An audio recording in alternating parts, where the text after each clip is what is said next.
আচ্ছা মেয়েরা, আমরা the greenhouse effect Carl ডেনিসের কবিতা পড়ছিলাম।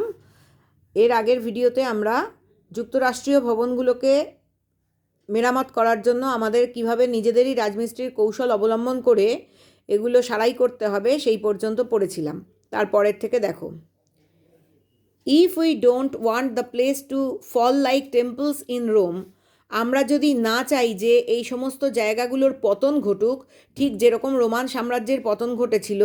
মন্দিরগুলো হচ্ছে রোমান সাম্রাজ্যের ধর্ম সংস্কৃতির সুবিশাল কাঠামো, তাকে বোঝাচ্ছে। কিন্তু সেই রোমান সাম্রাজ্যের বিশালতারও পতন ঘটেছিল এবং তা আর অবশিষ্ট ছিল না।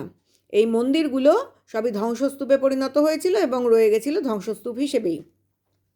সেই রকমভাবে রোমান সাম্রাজ্যের পতনের মতো করে যদি আমাদের এই সভ্যতা ভেঙে পড়ুক তা আমরা না চাই, এই সমস্ত জায়গাগুলোর পতন ঘটুক তা আমরা না চাই, don't want ship to graze in our squares, আমরা যদি না চাই যে এখানে ভেড়া চড়ে বেড়া ঘাস খাওয়ার জন্য এই সমস্ত রাস্তার স্কোয়ারগুলোতে বা মোড়গুলোতে বা জনবহুল জায়গাগুলোতে, অর্থাৎ সভ্যতার পতন ঘটলে তখন তো এই জনবহুল জায়গাগুলোতে ভেড়া চড়ে বেড়াবে এবং ঘাস খাবে, কারণ ধ্বংসস্তূপে পরিণত হবে এই সমস্ত জায়গাগুলো এবং সেখানে ঘাস বেড়ে উঠবে এবং ভেড়া চড়ে বেড়াবে ঘাস খাওয়ার জন্য। As they grazed in the forum for 1000 years, ঠিক যেরমভাবে ভেড়ারা চড়ে বেড়াতো ঘাস খাওয়ার জন্য। ফোরাম কথাটার অর্থ হচ্ছে রোমের বাজার। রোমের বাজার, যা একসময় অত্যন্ত সমৃদ্ধশালী জায়গা ছিল, পতন ঘটার পর তা ঘাসে ঢেকে গিয়েছিল এবং সেখানে হাজার হাজার বছর ধরে ভেড়ারা চড়ে বেড়াতো এবং ঘাস খেয়ে বেড়াতো। ফর 1000 ইয়ার্স, হাজার হাজার বছর ধরে ভেড়ারা ওই পতন হয়ে যাওয়া রোমের ওই ঘাস এলাকায়, ঘাসে ঢাকা এলাকায়, যা আগে সমৃদ্ধশালী বাজার ছিল, সেখানে ভেড়া চড়ে বেড়াতো। সেই বাজারের পতন ঘটেছিল এবং ভেড়া হাজার হাজার বছর ধরে চড়ে বেড়াতো এবং ঘাস খেত। সেইটা যদি আমরা না চাই, with a little effort the country will go on, একটু সামান্য প্রচেষ্টাতেই দেশটা ঠিকমতো চলতে থাকবে। অর্থাৎ আমরা যদি নিজেরাই একটা করে গাছ পুঁতি বা নিজেরাই জলবায়ুকে রক্ষণাবেক্ষণের চেষ্টা করি, তাহলেই দেশটা সুন্দরভাবে চলতে থাকবে। কিন্তু আমরা তো সচেতন না, সেই কারণে আমরা সেটা করি না। So what if we have lost our high place to stronger Carthages, তাহলে কি ঘটবে যদি আমরা নিজেদের উচ্চ অবস্থান হারাই অনেক বেশি শক্তিশালী কার্থেজের কাছে। কার্থেজ হচ্ছে উত্তর আফ্রিকার একটা দেশ, যা প্রাচীন শহর।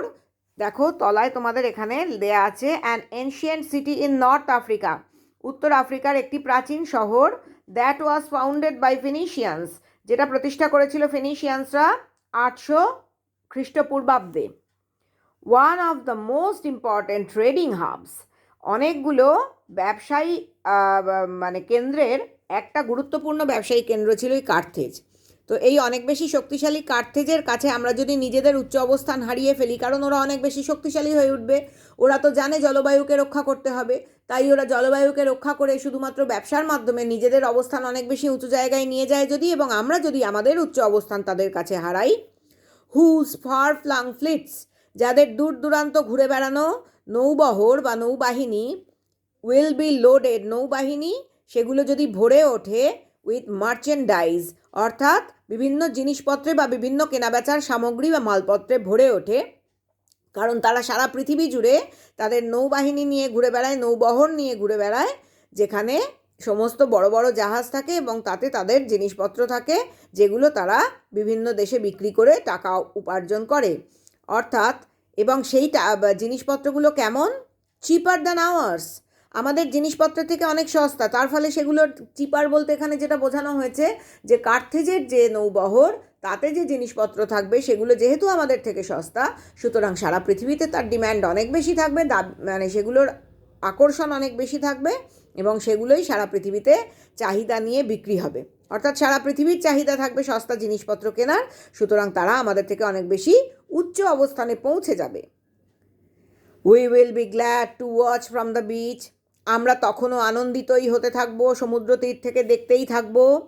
As the lights from Korean armadas pass, দেখব যে কোরিয়ান নৌবাহিনী, আর্মাডা মানে নৌবাহিনী, কোরিয়ান নৌবাহিনী আমাদের পাশ দিয়ে চলে যাচ্ছে, আমাদের পাশে সমুদ্র দিয়ে চলে যাচ্ছে।